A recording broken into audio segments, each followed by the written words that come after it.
Israel secara brutal meluncurkan serangan ke wilayah Yaman. Serangan tersebut menargetkan pembangkit listrik dan pelabuhan yang digunakan oleh kelompok militan Houthi. Angkatan Udara Israel menyerang sasaran-sasaran Houthi di Yaman pada Jumat 10 Januari 2025.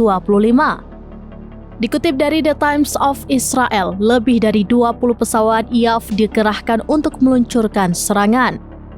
Pesawat yang dikerahkan mulai dari jet tempur, pesawat pengisi bahan bakar, dan pesawat mata-mata. Ada sekitar 50 amunisi yang dijatuhkan pada 3 wilayah yang menjadi target utama. Wilayah tersebut seperti Pelabuhan Hodeidah di Rash Isa di pantai barat Yaman dan pembangkit listrik Hejaz di dekat ibu kota Sanaa. Menurut pihak militer, pembangkit listrik tersebut berfungsi sebagai sumber energi utama bagi Houthi. Serangan udara Israel ini terjadi tidak lama setelah koalisi pimpinan Amerika Serikat dilaporkan menyerang lokasi Houthi di distrik Hafr Sufyan.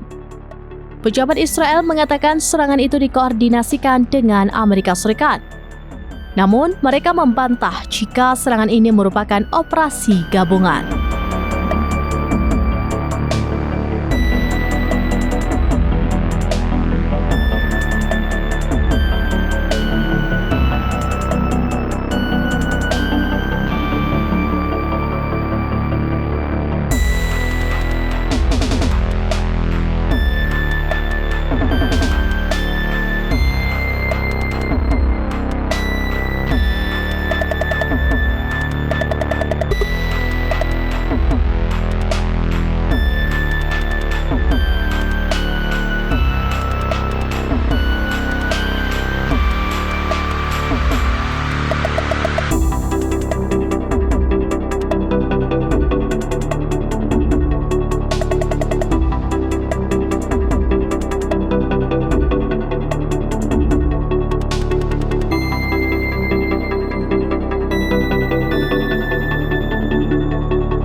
Download Tribun X sekarang, menghadirkan lokal menjadi Indonesia.